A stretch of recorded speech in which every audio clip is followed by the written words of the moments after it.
नमस्कार, मी Ashwini Deshmukh, IVF specialist. आज मी तुम्हाला उमंग मॅटर्निटी आणि IVF सेंटरच्या टेस्ट टू बेबी सेंटरची टूर घडवणार आहे. तर हा आपला IVF कॉम्प्लेक्स आहे. तर चला आहे. या कॉम्प्लेक्स मध्ये आल्यानंतर सर्वात प्रथम तुम्ही तुमचे चप्पल चेंज करणं अपेक्षित असतं आणि तुमचं ड्रेस चेंज करणं अपेक्षित असतं. तर त्यासाठी आपण ही केलेली चेंजिंग रूम.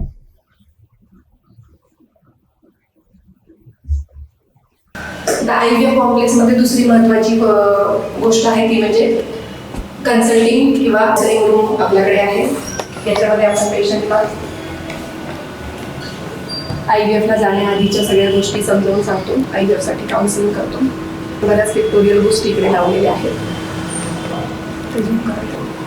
नंतर या कन्सल्टिंग रूमला अटॅचडच आपण IUI रूम बनवली आहे. कारण की IUIचं सॅम्पल प्रिपेअर केल्यानंतर कमीत कमी वेळात ते युटरसमध्ये इंजेक्ट करणं अपेक्षित असतं आणि त्यामुळे आपण जवळच IUI कन्सल्टिंग रूम बनवलेली आहे. तर हा पेशंटचा बेड आहे. याच्यावरती आपण पेशंटचं IUI करतो. पेशंटला कम्फर्टेबल पोझिशन देता येते आणि त्यानंतर एक साधारण 15 ते 20 मिनिटं पेशंट इथे आराम करतो. नंतर तो घरी जाऊ शकतो. तर आता आपण जाऊया सिमेन कलेक्शन रूममध्ये. आता कुठल्याही IUI किंवा IVF प्रोसिजरची सुरुवात होते ती सिमेन कलेक्शन जी आपल्याकडे आहे. ही सेपरेट रूम जी की अँड्रोलॉजी लॅबलाच अटॅच असणं आवश्यक असतं. तर ही सेपरेट रूम आपल्याकडे सिमेन कलेक्शनसाठी आहे. त्याला अटॅच टॉयलेट असणं आवश्यक आहे. आता पेशंटनी आपल्याला सिमेन सॅम्पल दिल्यानंतर म्हणजे वीर्य दिल्यानंतरची जी प्रोसेस असते वीर्यावरती प्रोसेस करण्यासाठी IUIचं सॅम्पल रेडी करण्यासाठी त्या प्रोसेससाठी जी लॅबोरेटरी लागते ती म्हणजे अँड्रोलॉजी लॅब. ती ही लॅब आहे. आता ती आपण बघूया. अँड्रोलॉजी लॅबमध्ये काही मिनिमम गोष्टी आवश्यक असतात. तर सगळ्यात महत्त्वाचं ही अँड्रोलॉजी लॅब मी तुम्हाला सुरुवातीला सांगितल्याप्रमाणे या सिमेन कलेक्शन रूमला अटॅच असणं आवश्यक असतं. ही विंडो आहे ज्याच्यामधून पेशंटनी कलेक्ट केलेलं सॅम्पल पेशंटला दिलेलं सॅम्पल आपण घेतो.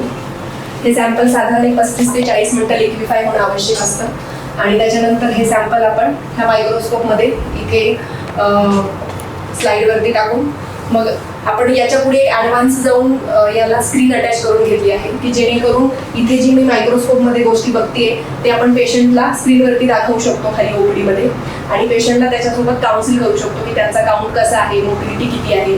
तर हा आहे. तर याच्यामध्ये हे आहे लॅमिनार हुड. हा आहे मायक्रोस्कोप ज्याच्यामध्ये आपण शुक्राणू पाहतो आणि ही स्क्रीन आहे ज्याच्यामध्ये आपण पेशंटला एक्सप्लेन करू शकतो. सॅम्पल प्रिपेअर केल्यानंतर आता सॅम्पल ॲक्च्युली आपण कसं प्रिपेअर करतो हे आपण पुढे येणाऱ्या आपल्या व्हिडिओमध्ये बघणार आहोत. सॅम्पल प्रिपेअर केल्यानंतर ते नॉर्मल बॉडी टेम्परेचरला ठेवणं आवश्यक असतं. त्याच्यासाठी हा 37 डिग्रीचा टेस्ट ट्यूब बार्बर आहे. आता हे सेंट्रिफ्यूज आहे त्याच्यामध्ये आपण ट्यूब्स सॅम्पल कलेक्ट केलेल्या ट्यूब्स ठेवतो आणि त्या सेंट्रिफ्यूज होऊन मग त्याच्यामधून सॅम्पलचं सेपरेशन केलं जातं. Semen सॅम्पलचं separation. IVF लॅबमध्ये दोन गोष्टी येतात. IVF ऑपरेशन थिएटर आणि ॲक्च्युअल IVF लॅबोरेटरी जिथे आपण ICSI किंवा IVF प्रोसिजर करतो. तर ह्या दोन गोष्टींकडे जाण्याआधी कमीत कमी 3 दरवाजे अपेक्षित असतात. ज्याप्रमाणे आपला हा मेन डोर, त्याच्यानंतर हा IVF OT मध्ये जाण्याचा डोर आणि IVF OT मधून लॅबमध्ये जाण्याचा डोर. म्हणजे जेणेकरून ही स्टेबिलिटी मेंटेन होईल. आणि IVF लॅबसाठी ॲक्च्युली ज्या प्रकारची एअर अपेक्षित असते ती एअर क्वालिटी मेंटेन करण्यासाठी सुद्धा आपल्याकडे सेपरेट रूम आहे आणि त्याच्यातून ती एअर IVF लॅबोरेटरीमध्ये जात आहे. आता ही अजून एक आवश्यक रूम IVF कॉम्प्लेक्समध्ये आवश्यक असते ती आहे युटिलिटी रूम. ज्यामध्ये मी तुम्हाला जे सांगितलं की एअर क्वालिटी मेंटेन करणं IVF साठी आवश्यक असतं. तर ती एअर क्वालिटी मेंटेन करण्यासाठी आपण इथे हे HEPA filters plus positive pressure ventilation maintain करण्यासाठी हे HEPA फिल्टर्स लावलेले आहे ज्याला आपण लॅब गार्ड म्हणतो. नंतर आणि हे जिथून ही फिल्टर्ड एअर आत IVF लॅबमध्ये जाते. हे जे आहेत हे CO2 सिलेंडर आहेत. तर त्याच्यासाठीचे हे प्रिफिल्ड सिलेंडर्स आहेत. इथून तो इन्क्युबेटरमध्ये जातो.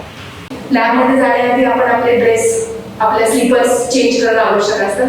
ज्याप्रमाणे मी आता हे सगळं चेंज केलंय आणि आता हँडवॉश करूनच आत जाणं अपेक्षित असतं. त्यानुसार मी आता हँडवॉश करणार आहे.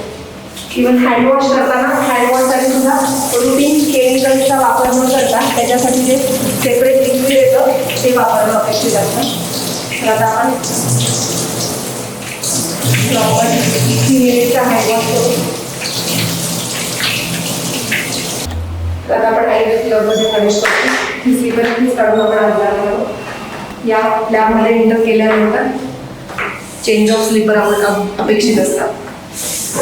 आता हा मधला पॅसेज आहे आणि आता आपण तर हे आपलं IVFचं ऑपरेशन थिएटर आहे. तर ऑपरेशन थिएटर म्हणजे की हा OT टेबल आणि अनेस्थेशिया मशीन. IVF साठी आपण म्हणजे ओहम पिकअपसाठी आपण फक्त शॉर्ट GA म्हणजे शॉर्ट जनरल अनेस्थेशिया वापरत असतो, म्हणून सिम्पल अनेस्थेशिया ट्रॉली आपल्याकडे आहे.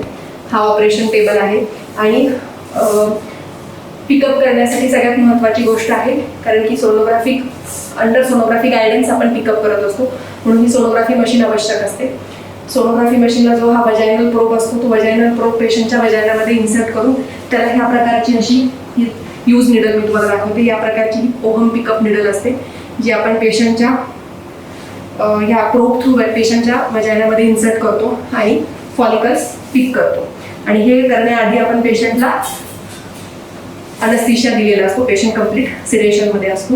आता त्याच्यासाठी लागणारी जी आधीची ट्रॉलीची तयारी आहे ती साधारण हे सगळे इन्स्ट्रुमेंट आवश्यक असतात पेशंटला प्रिपेअर करण्यासाठी.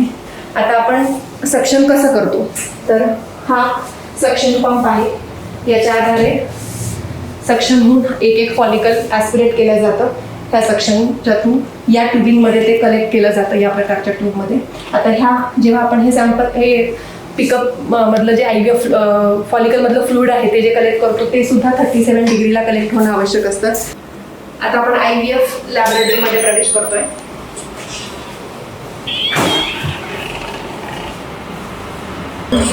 IVF लॅबमध्ये सगळ्यात महत्त्वाची गोष्ट असते एअर क्वालिटी, की कुठलेही केमिकल्स, डस्ट या एरियामध्ये अपेक्षित नसते. इथलं टेम्परेचर, ह्युमिडिटी आणि गॅसेस मेंटेन करणं आवश्यक असतं आणि त्याच्यासाठी आपण हे हेपा फिल्टर्स इथे बसलेले आहेत. बाजूच्या रूममधून फिल्टर्ड एअर आपल्या या फिल्टर्स थ्रू आत येते. आता इथे प्रोसेस करण्यासाठी आता आपण जे पाहिलं की तिथून जे आपण पिकअप केल्यानंतर जे फ्लुइड आपल्याला मिळतं फॉलिकल्समध्ये ते फ्लुइड आपण घेऊन पहिल्यांदा या मायक्रोस्कोपमध्ये आपण ते एग्स ड्युल्यूट करतो.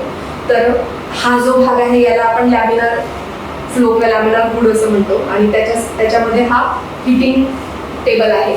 म्हणजे हा टेबल सुद्धा 37 डिग्री सेंटीग्रेडला मेंटेन केलेला असतो, की जेणेकरून आपण तिकडून आलेलं जे फ्लुइड आहे ते जेव्हा आपण इथे ठेवूयात तेव्हा ते त्या टेम्परेचरला, बॉडी टेम्परेचरला मेंटेन राहील. त्यानुसार इथे टेस्ट ट्यूब ठेवण्यासाठी टेस्ट ट्यूब बार्बर असतात, ते सुद्धा 37 डिग्रीला मेंटेन असतात. ही फिल्टर्स इथे बसवलेले असतात. या रूममधली एअर तर तिथून फिल्टर होऊन आलेलीच आहे, पण ज्या ठिकाणी आपण त्या एग्सवरती जे खूप नाजूक असतात तिथे एग्सवरती प्रोसेस करतोय, त्यांना जे सेपरेट करतोय, डिल्युडेशन करतोय, त्यावेळेस सुद्धा कुठली खराब एअर त्याच्यामध्ये येऊ नये म्हणून हे फिल्टर्स इथे बसलेले असतात. म्हणजे हे जे पूर्ण आपण IVF किंवा ICSीचं काम करतो ते ह्या फिल्टर्स खाली केलेलं जातं. आता हा आहे डिल्युडेशन मायक्रोस्कोप. इथून आपण एक सेपरेट केल्यानंतर काही वेळ ते इन्क्युबेट करण्यासाठी ठेवतो. तर हे सेपरेट झालेले एग्स, हे जे फ्लुइड आहे याच्यातून हे सेपरेट झालेले एग्स आपण ह्या CO2 इन्क्युबेटर आहे, CO2 गॅस म्हणजे याच्यामध्ये इकडे ह्या इन्क्युबेटरमध्ये टेम्परेचर आणि गॅस हे मेंटेन केलेलं असतं.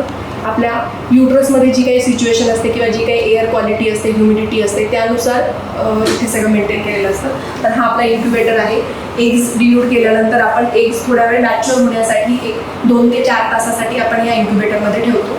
आता त्यानंतर आपण जी अँड्रोलॉजी लॅब बघितली तिथे आपण हजबंडचं सॅम्पल प्रोसेस केलेलं असतं, ते सॅम्पल आपण घेऊन येतो.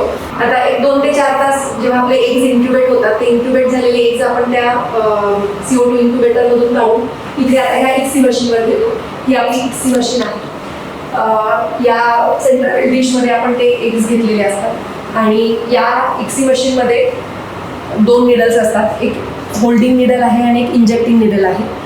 तर होल्डिंग निडलमध्ये आपण आपलं एग ग्रास्प करतो आणि इंजेक्टिंग निडलने आपण एक स्पर्म सिलेक्ट करून मॉर्फॉलॉजिकली नॉर्मल स्पर्म सिलेक्ट करून आपण एग्समध्ये इंजेक्ट करतो. आता ICSी झाल्यानंतर हे जे इंजेक्ट केलेले सगळे एग्स असतात ते आता पुढे ग्रो होण्यासाठी 3 ते 5 दिवसासाठी आपण ते या इन्क्युबेटरमध्ये ठेवतो. हे एक ॲडव्हान्स इन्क्युबेटर आहे, ट्रायगॅस इन्क्युबेटर ज्याला आपण म्हणतो, लॅबोटेक कंपनीचं. तर त्याच्यामध्ये आपण ते डिश ज्याच्यामध्ये आपण सगळे एग्स इंजेक्ट केलेले असतात ते पुढे 3 ते 5 दिवस ग्रो होण्यासाठी ठेवतो आणि 3 दिवसानंतर, 72 तासानंतर आणि पुन्हा 5 दिवसानंतर असं आपण त्याचा एम्ब्रिओ चेक करतो की किती क्वालिटीचे आणि किती एम्ब्रिओ आपले बनले आहे. तर अशा प्रकारे मी आपल्या पूर्ण IVF लॅबची तुम्हाला टूर घडवली आहे. IVF लॅबमध्ये अँड्रोलॉजी लॅब, त्याच्यानंतर सेमेन कलेक्शन रूम, मग IVF ऑपरेशन थिएटर, मग ऍक्च्युअल IVF लॅब, मग त्यातले सगळे इन्स्ट्रुमेंट्स की ऍक्च्युअल प्रोसिजर कशी होते, एक्सी मशीन कशी असते, इन्क्युबेटर कसे असतात, हे तुम्हाला मी सर्व डिटेल दाखवलं आहे. तर अशी अगदी सुसज्ज लॅबोरेटरी, IVF लॅबोरेटरी आपल्या Umang maternity and test tube baby सेंटरमध्ये उपलब्ध आहे. याच्यामध्ये आपण IUI, IVF, ICSI, PESA, TESA अशा सर्व प्रकारच्या ऍडव्हान्स टेक्नॉलॉजी, ज्याच्यामध्ये embryo freezing, egg freezing, sperm freezing अशा सुद्धा ऍडव्हान्स टेक्नॉलॉजी आपल्याकडे उपलब्ध आहेत.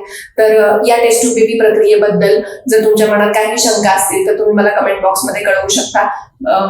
तुम्हाला हा व्हिडिओ आवडला असेल तर नक्की शेअर करा, सबस्क्राईब करा. धन्यवाद.